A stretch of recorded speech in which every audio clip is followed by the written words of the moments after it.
Bueno, continuamos con esta tercera y última parte del artículo más allá del principio de placer.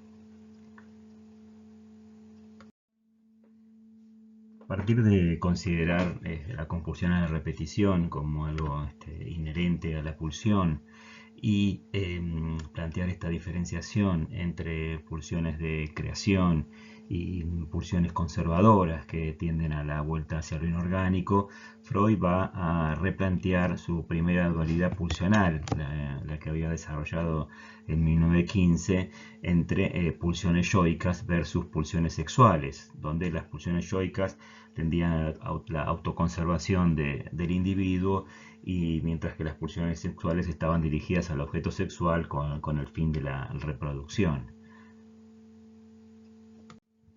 Esta dualidad pulsional va a tener que ser revisada a partir de varios descubrimientos nuevos que va desarrollando Freud en su teoría. A partir de considerar que el yo forma parte de los objetos sexuales, tomando en cuenta el concepto de libido narcisista, que lo vamos a desarrollar en las próximas clases, que es cuando esta libido, esta energía sexual, permanece dentro del yo. Por lo tanto, el yo se puede considerar como un objeto sexual. Entonces ya no podría entrar en oposición a las pulsiones sexuales. Por ende, esta oposición originaria entre pulsiones yoicas y pulsiones sexuales se volvía insuficiente, digamos, ¿no? Una parte de las pulsiones yoicas fue reconocida como libidinosa, ¿no? El interior del yo actuaban junto a otras probablemente también pulsiones sexuales. Vuelvo a repetir, entonces esta distinción, esta diferenciación, pulsiones del yo diferente a pulsiones sexuales, una oposición a pulsiones sexuales, era una dualidad pulsional que Freud no podía sostener, y a partir de estos nuevos descubrimientos va a revisar esta primera dualidad pulsional. Entonces las pulsiones del yo ya no van a estar en oposición a las pulsiones sexuales, sino que va a incluirlas a las dos dentro de las pulsiones de vida, ya que tanto las pulsiones del yo, que tienden a la conservación del sujeto, como las pulsiones sexuales, que tienden a la conservación de la especie, a quedar asociadas a la pulsión de vida, a la cual se le va a oponer la pulsión de muerte. Esta pulsión de muerte, como decía, está asociada a la pulsión de vida y va a tener un carácter regresivo. Mientras que la pulsión de muerte pretende conducir la vida a la muerte, si era ese estado inorgánico, abandonado por múltiples influencias, como veíamos en apartados anteriores, y las pulsiones sexuales que van a aspirar a la renovación de la vida, ¿no? A ejercer ese esfuerzo, digamos, que va a obligar a la pulsión de muerte, como dice Freud, que será finalmente la vencedora, a dar un rodeo significativo en su recorrido y en su aspiración final. Dentro de las distinciones que va haciendo Freud a esta nueva dualidad pulsional, va a plantear la pulsión de vida, a la cual también va a denominar eros, que va a tender a la cohesión, ¿no? Actúa desde el comienzo de la vida, y como pulsión de vida, dice Freud, entra en oposición con la pulsión de muerte, nacida por la animación de lo inorgánico. Luchan entre sí desde los orígenes, es decir, no podemos pensar a la pulsión de vida desprendida de la pulsión de muerte, sino que esto es una asociación entre dos tendencias que se oponen entre sí como fuerzas dispares. Y la pulsión de muerte, a la que también denomina Tánatos, tiende a la destrucción. Cuando hablamos de destrucción o cuando hablamos de muerte, no tenemos que pensar siempre en la muerte orgánica, en la muerte como el final de la vida en términos desde un concepto cultural, sino lo tenemos que también pensar desde una cuestión psíquica, es decir, cuando hablamos de ligadures, de ligadura, nos estamos refiriendo a la capacidad de vincularnos con objetos, la capacidad de generar estructuras más complejas. Eso lo podemos pensar en esa actitud de un sujeto hacia el vínculo con otros objetos, y como contrario, esa tendencia de los sujetos a separarse, a desvincularse, a considerar que no hay objetos que valgan la pena al cual dirigirse.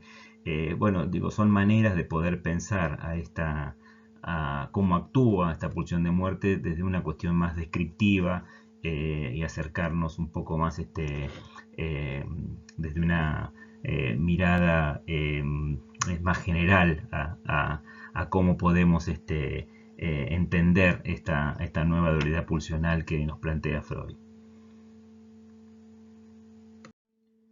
Sobre el final del artículo, Freud plantea una de las funciones más tempranas e importantes del aparato onímico, que es esta de ligar las mociones pulsionales que le llegan, ¿no? Tanto, vimos tanto del exterior, los estímulos del exterior, como lo pulsional que proviene del interior, ¿no? Eso implica, esta ligazón implica sustituir al proceso primario que gobierna en ellas por el proceso secundario, ¿no? Transmudar la energía en investidura libremente, la energía de investidura libremente móvil en investidura predominantemente quiescente o ligada, ¿no? Entonces la ligazón sería un acto preparatorio que introduce pero asegura el imperio del principio de placer. El principio de placer es entonces una tendencia que está al servicio de una función, la de hacer que el aparato anímico quede exento de excitación, o la de mantener en él constante, o en el nivel mínimo posible, el monto de excitación.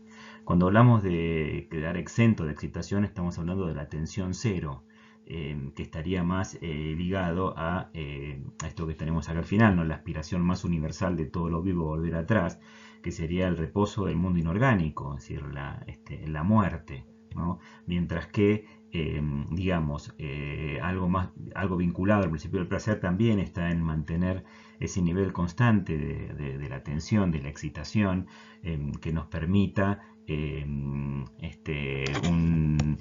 nivel de tensión que sea tolerable para el aparato psíquico, pero Freud lo que quiere hacer es remarcar que esta tendencia, esta compulsión a repetir un estado inorgánico de tensión cero, es algo inherente al funcionamiento del aparato psíquico y que no podemos soslayar, ¿no? Esto es un cambio fundamental en la teoría freudiana y plantea bueno, nuevos interrogantes a la hora de pensar cómo en el funcionamiento del aparato psíquico y la relación del sujeto con sus objetos. Bueno, algunas de estas cosas iremos planteando en los módulos siguientes. Bueno, con esto terminamos la presentación de este texto.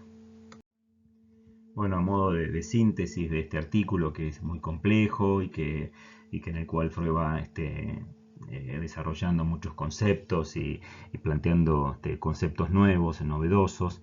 Bueno, planteamos estas 5 preguntas que son orientativas, que iremos desarrollando en las clases sincrónicas y en algún práctico en las próximas semanas, que bueno, estas preguntas de alguna forma sintetizan gran parte de lo que pudimos ir viendo en este artículo tan significativo en la obra freudiana.